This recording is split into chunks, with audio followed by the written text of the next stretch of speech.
தேன்கூடு வாசகர்களுக்கு அன்பின் வணக்கம்.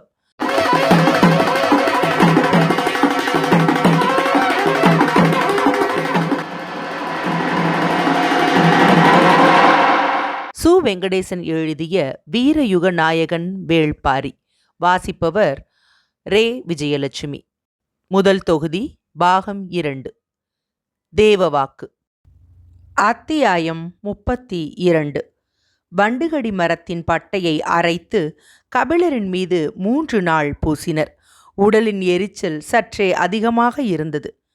இப்படி தொடர்ந்து பூசினால் கை கால்களில் உள்ள முடிகள் கருகிவிடப் போகின்றன என்றார் கபிலர். உதிரனும் மற்ற 2 பெரியவர்களும் தேய்த்து விட்டு கொண்டிருந்தனர். எதிரில் இருந்த கல்லில் உட்கார்ந்தபடி தேக்கன் சொன்னான், உங்களின் கவலை அப்படி இருக்கிறது, எனக்கு கவலையோ வேறு மாதிரி இருக்கிறது. என்ன அது? இப்படி தொடர்ந்து தேய்ப்பதன் மூலம் முடிகள் சடைபிடித்து வளர்ந்து விட்டால் என்ன செய்வது? தேய்த்து கொண்டிருந்த பெரியவர்களுக்கு சிரிப்பு தாங்க முடியவில்லை. கபிலருக்கோ சற்றே அதிர்ச்சியாக இருந்தது. ஏன், இதற்கு முன்னால் தேய்த்து விடப்பட்டவர்களுக்கு அவ்வாறு வளர்ந்ததா? அதுதானே தெரியவில்லை. நாங்கள் கேள்விப்பட்டவரை வெளியில் இருந்து வந்த யாரும் பரம்பில் காலவரையின்றி தங்கவில்லை. எனவே மற்றவர்களுக்கு இதனை தேய்த்துவிடும் பேச்சே எழவில்லை. நான் தான் சோதனை உயிரியா? உங்களை ஒருபோதும் நாங்கள் சோதிக்க மாட்டோம்.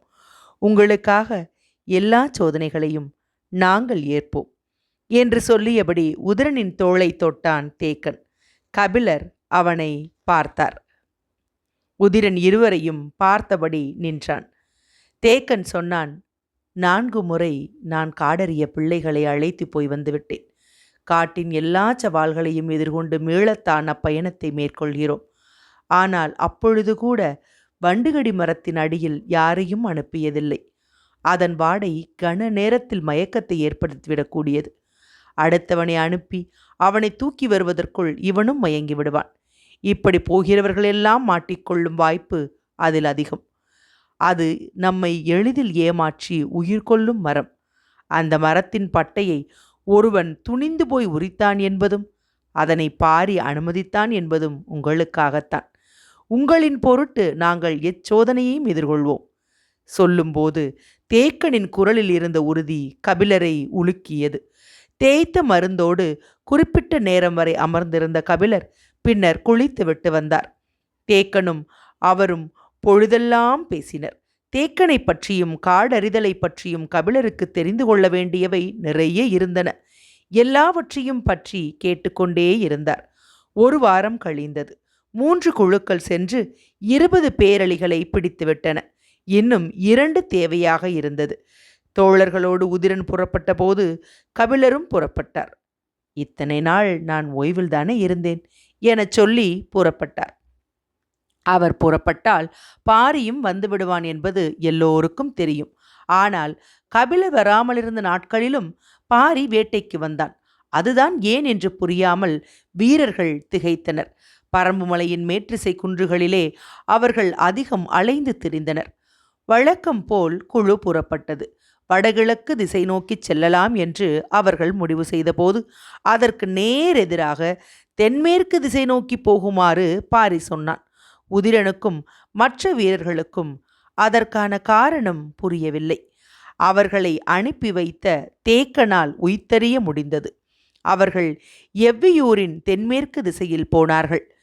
இப்பகுதியில் புலிகள் அதிகம். அவற்றிடம் தப்பித்தான் பேரளிகள் உயிர் வாழ வேண்டும். பிற பகுதியோடு ஒப்பிட்டால் மிக மிக குறைவாகத்தான் இப்பகுதியில் பேரளிகள் இருக்க வாய்ப்புண்டு. பின் ஏன் பாரி இத்திசையில் போகச் சொன்னான் என்று எண்ணியபடியே நடந்தான் உதிரன். பாறை இடுக்குகளை கிண்டி கிளறியபடி போய்க் கொண்டிருந்தான். பேரெளியின் எச்சங்கள் எவையும் தென்படவில்லை. நடுப்பகல் வரை அவர்களின் கண்களுக்கு எதுவும் தட்டுப்படவில்லை. இன்னொரு நாள் வரவேண்டியிருக்கும் போல என்று உதிரனுக்கு தோன்றியது. நெடும் பொழுது கடந்தது. வீரர்கள் 2 கூறாக பிரியலாம் என்று கருத்து சொன்னார்கள். சரி என்றான் பாரி. பிரிந்தவர்கள் 4 எட்டு வைப்பதற்குள் மழை பொழியத் தொடங்கியது. சடசடவென இறங்கிய கணத்திலேயே அதன் வேகம் எதிர்கொள்ள முடியாததாக இருந்தது. அனைவரும் அருகில் இருந்த மலை போடவிற்குள் போய் ஒடுங்கினர். மேனியில் இருந்த நீர்த்துளிகளை உதறியபடி, மழை துளிகள் ஒவ்வொன்றும் வேப்பமுத்து அளவு இருக்கிறது என்றார் கபிலர். கார்காலத்தின் முதுநாள் தொடங்கப் போகிறது. இனி அதன் வேகம் இணையற்றதாக இருக்கும் என்றான் பாரி. மழைக்கான பருவத்தில்தான் மழை பெய்கிறது. ஆனால் அதன் பொழிவு வெவ்வேறு தன்மைகளை கொண்டது. தொடக்க நாட்களில் பெய்யும் மழை என்பது மேகம் உதிர்க்கும் தூசி போன்றது. காற்றில் அலையலையாய் இறங்குவதும் நிலம் ஈரமாக முன் மறைவதும் காற்றுக்குள்ளே கரைந்து போகும் கன அளவு கொண்டதுமாக இருக்கும். தூசிப் பருவம் முடிந்து தும்மல் பருவம் தொடங்கும். எதிர்பாராத நேரத்தில் சட்டென அடித்துவிட்டு போய்விடும். போய்விட்டது என நினைக்கும் போது திரும்பி அடிக்கும். நம்மால் கணிக்க முடியாத ஒரு விளையாட்டை விளையாடும். அப்போது பெய்யும் மழையில் நீர்த்துளிகள் நீள் வடிவிலே இறங்கி வரும். 3ஆம் கட்டம் முகில்கள் கூடல் கொள்ளும் பருவம். இதுநாள் வரை நீரை உதிர்த்து கொண்டிருந்த மேகங்கள் இப்போது கூடலில் மயங்கி உருக ஆரம்பிக்கும். இணை மேகங்கள் சூழ வலம் வந்து வானில் இடைவிடாமல் கூட காதல் கசிந்து காட்டாராய் உருகி ஓடும். மழை துளிகள் வேப்பமுத்து அளவினை கொண்டிருக்கும். 4ஆம் பருவத்தில் மோகம் கொண்ட முகில்கள் தரை வந்து தங்கும். நிலம் வானுக்குள் நுழையும். மரத்தின் உச்சி கிளை மேகத்தின் வெளிப்புறம் நீண்டிருக்க வேரில் மழை நீர் பாய்ந்தோடி கொண்டிருக்கும். அது இயற்கையின் அதிசய காலம். வானுக்கும் மண்ணுக்கும் இடையில் இருக்கும் ஏணி விலகிக்கொள்ள மேகக்கூட்டம் மரம் செடி கொடிகளுக்கிடையே மீனை போல நீந்தி போகும். ஒருவரை ஒருவர் பிடித்தும் விலகியும் கரைந்தும் முருகியும் காதல் கொள்ளும் காலம். இதுவே கார்காலத்தின் முதுநிலை பருவம். இப்போது அது தொடங்கி இருக்கிறது. இறங்கிய மழை இரவு வரை நிற்கவில்லை. குகையை விட்டு வெளிவரும் எண்ணமே பிறக்கவில்லை. முன்னிரவில் குறையத் தொடங்கிய மழை நள்ளிரவில்தான் நின்றது. வீரர்கள் பின்னிரவானதும் இருவேறு குழுக்களாக பிரிந்து போகலாம் என்று முடிவு செய்தார்கள். நாம் எந்த குழுவோடு போவது என்று கபிலர் சிந்தித்து கொண்டு இருக்கையில் பாரி அவரை அழைத்தபடி குகையை விட்டு வெளியேறினான். அவர்கள் பேரழியை பிடித்து வந்து சேரட்டும், நாம் வேறொரு திசை வழியே போவோம் என்றான். பாரியின் இந்த முடிவை எதிர்பார்க்காத கபிலர் சற்றே திகைத்தபடி பின்னால் நடக்கத் தொடங்கினார். மழை கொட்டி தீர்த்த வானம் விண்மீன்களால் பூத்து கிடந்தது. தேய்நிலவு கொடிபோல் மெலிந்திருந்தது. மெல்லிய நீல நிற வெளிச்சம் தரையில் பரவி கிடக்க கபிலரை அழைத்து கொண்டு பாரி மலைமுகட்டை நோக்கி நடந்தான். எங்கும் நீரோடும் ஓசை கேட்டுக்கொண்டே இருந்தது. வண்டுகடி மரப்பட்டையை தேய்த்ததால்தான் உங்களை துணிந்து அழைத்துச் செல்ல முடிகிறது என்று சொல்லியபடி பாறையின் மீதேறி நின்று பார்த்தான். ஒளிரும் எண்ணிலடங்கா விண்மீன்களைக் கொண்டு வானம் வித்தை காட்டிக் கொண்டிருந்தது. அவர்களுக்கு நேர் எதிரில் வடிவு கொண்டு வளைந்திருந்தது கார்த்திகை விண்மீன் கூட்டம். விண்மீன் பார்த்து திசையறிந்தபடி முன் நடந்தான் பாரி. தொடர்ந்து வந்த கபிலரிடம் கேட்டான், அவ்விண்மீன் கூட்டத்தை கவனித்தீர்களா?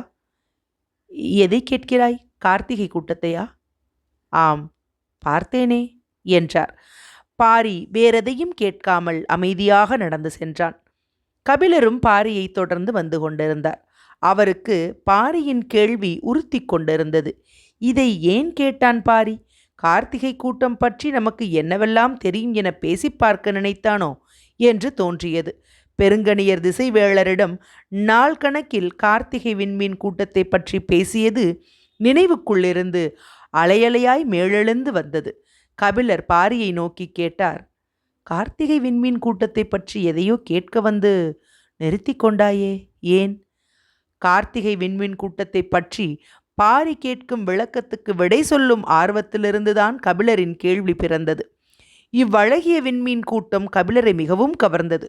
ஒவ்வொரு மாதத்திலும் அதன் நகர்வை பற்றி மிக நுட்பமாக தெரிந்து வைத்திருந்தார். அதையெல்லாம் பாரியிடம் பகிர்ந்து கொள்ளும் ஆர்வமே அவரை உந்தி தள்ளியது. முன்னால் நடந்தபடி இருந்த பாரி கேட்டான், அவ்விண்மீன் கூட்டத்திற்கு கார்த்திகை என்று பெயர் சூட்டியது யார் தெரியுமா? கேள்வி கபிலரை திடுக்கிடச் செய்தது. நடுங்கி நின்றார் கபிலர்.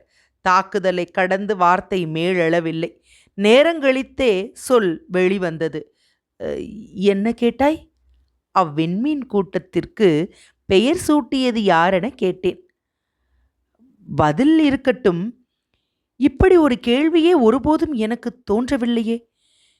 திசைவேளருக்கு கூட இக்கேள்வி தோன்றியிருக்காது என்றே நினைக்கிறேன். விண்மீன்களைப் பற்றி எண்ணற்ற கேள்விகள் கேட்டுள்ளேன். உன் ஐயங்கள் தீரவே தீராதா என்று திசைவேளர் பலமுறை சலித்துக் கொண்டுள்ளார்.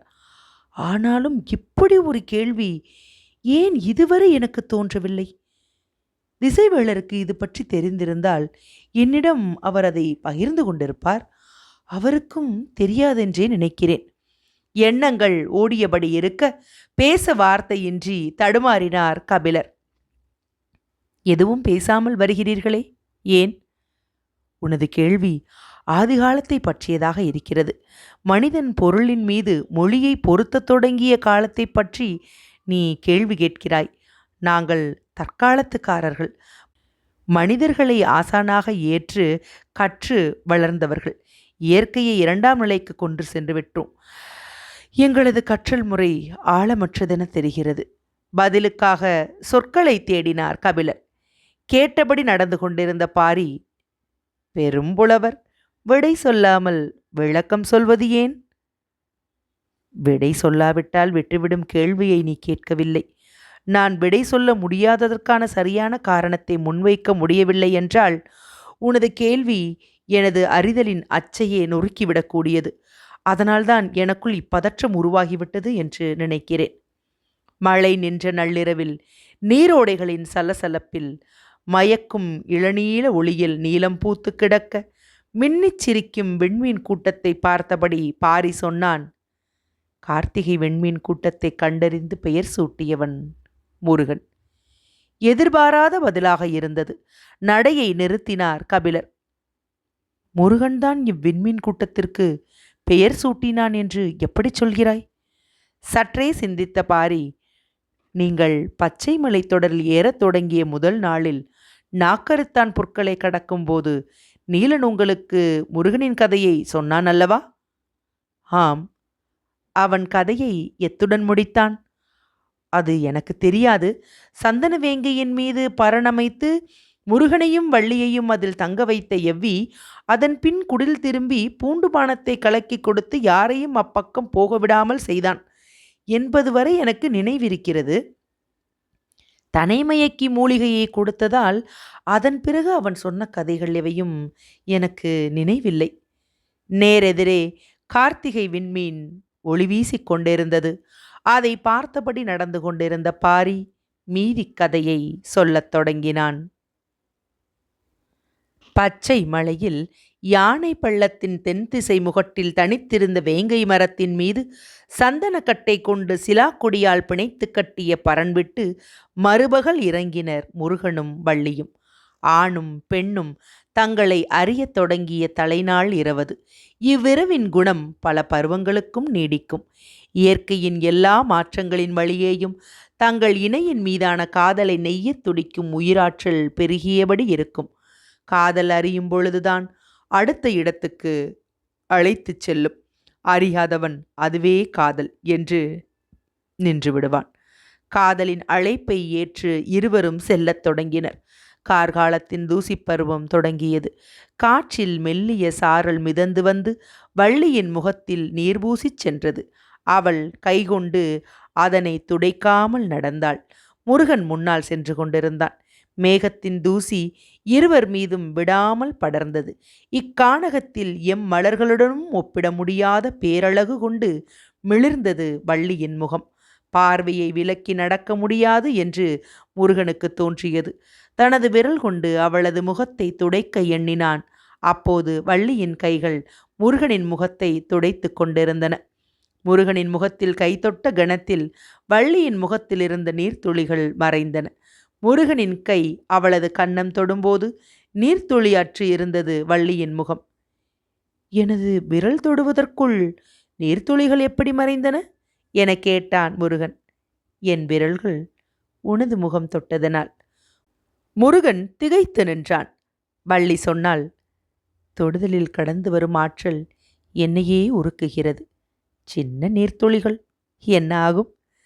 தொடுதலின் மூலம்தான் ஆணின் ஆற்றல் கடக்கிறது.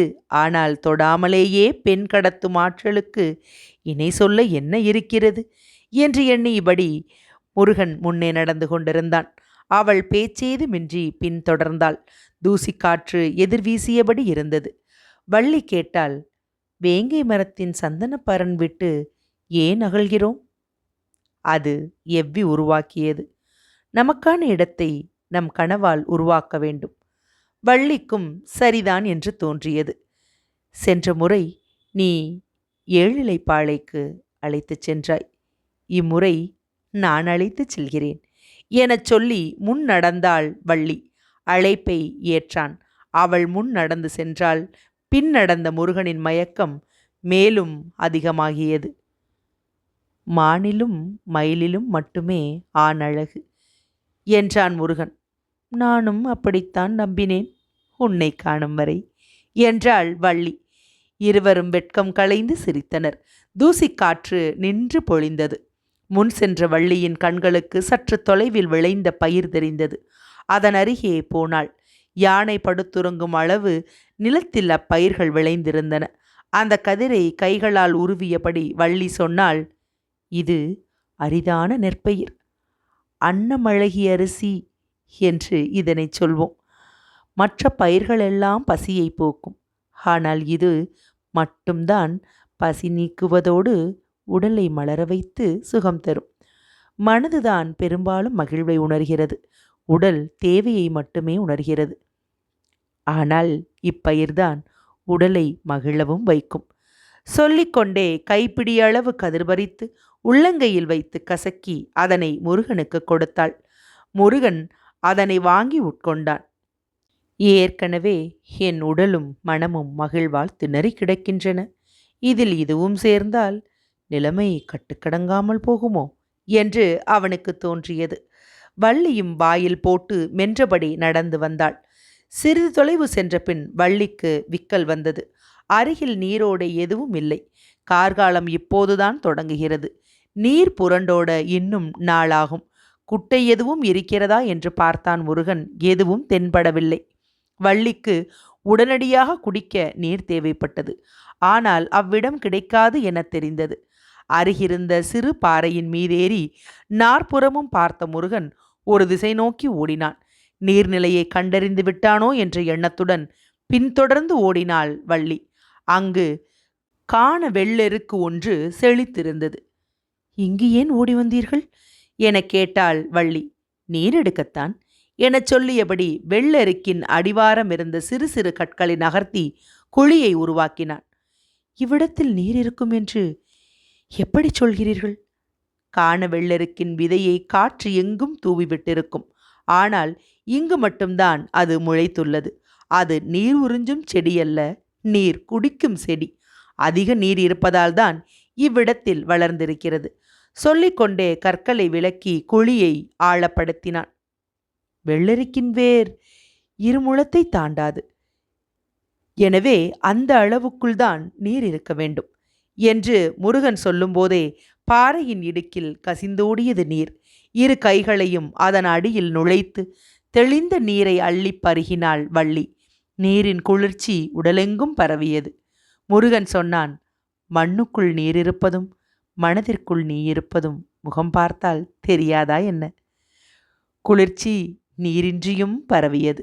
முருகன் மீண்டும் சொன்னான், காதல் சற்றே தலைகீழானது. நீர் இருக்கும் இடத்தில் தழைக்கும் வேரல்ல, வேறிருக்கும் இடத்தில் சுரக்கும் நீர். சொல்லிக்கொண்டே சிறு கற்களை குளிநோக்கி நகர்த்தி மூடினான் முருகன். வள்ளி மீண்டும் நடக்கத் தொடங்கினாள். அவள் அழைத்துச் செல்லும் இடம் காண முருகனுக்குள் பேரார்வம் மேலெழுந்தபடி இருந்தது. அவர்களின் கண்படும் தொலைவில் பன்றிக் கூட்டம் ஒன்று எதிர் சென்றது. இருவரின் கண்களும் அதனை பார்த்தன.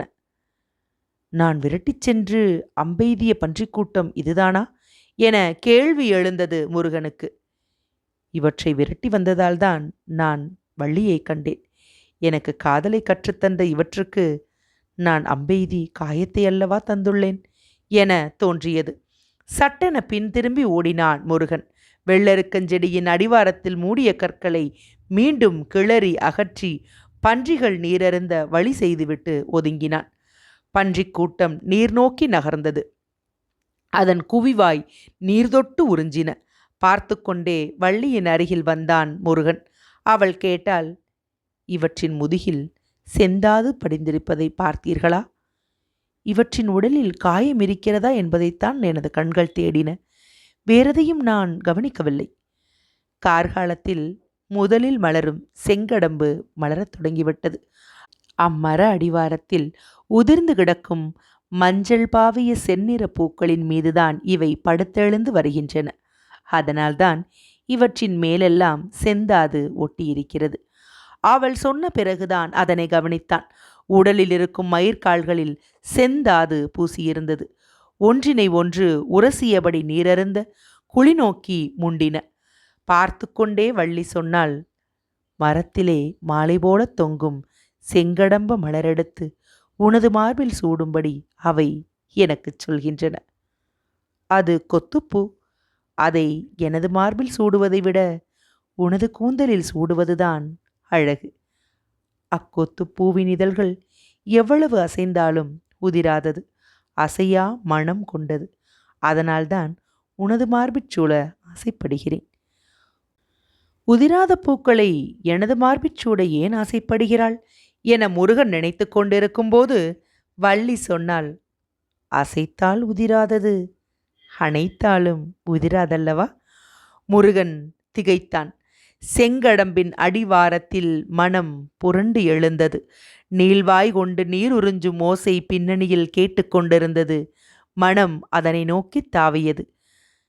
நான் கூந்தலில் சூடுவது ஒருவனுக்கானதாகிறது, நீ மார்பில் அணிவது இருவருக்குமானது ஆகிறது. சொல்ல நினைக்கும் சொற்களை சொல்லாமலே நடந்தாள் வள்ளி. சொல்லாத சொற்களை சுவைத்துதான் காதல் வளர்கிறது. வெள்ளருக்கின் வேர் போல மனதின் ஆழத்திலிருந்து நீர் குடித்து பழகியது காதல். அதற்கு சொல்ல மலர்வாய் தேவையில்லை. அதனினும் ஆழ்ந்த அன்பை குடித்து வளரவே வாய்முகப்பின் ஈரிதழ்களும். சுரந்து கொண்டிருக்கும் போதே அருந்தி கொண்டிருக்கும் அதிசயத்தை இதழ்கள் நிகழ்த்தி கொண்டிருந்தன. முருகனின் மனதில் மலர்ந்தது சொல். நான் அகழ்ந்து கண்டறிந்ததை நீ அனைத்து கண்டறிந்தாய். நான் கண்டறிந்தது ஒருவருக்கானது, நீ கண்டறிந்தது இருவருக்கும் ஆனது. சொல்லாத சொல்லேந்தி இப்பொழுது முருகன் நடந்து கொண்டிருந்தான். முன் நடந்த வள்ளி பாறை இடுக்குகளின் வழியே உள் நுழைந்தாள். இருட்பிளவின் வழியே எங்கே அழைத்துச் செல்கிறாள் என்று சிந்தித்தபடியே பின்தொடர்ந்தான் முருகன். ஒரு பெரும் பாறையின் முனை திரும்பினாள் அவள். பின்னால் வந்தவன் அதே போல பாறை கடந்ததும் முனை திரும்பினான். திரும்பிய கணத்தில் அவன் கண்கள் பார்த்த காட்சி அவனை அசைய விடாமல் அப்படியே நிறுத்தியது. இமை கொட்டாமல் பார்த்தான் முருகன், தான் வாழ்வில் இதுவரை பார்க்காத ஒன்றை. அத்தியாயம் 32 நிறைவடைந்தது.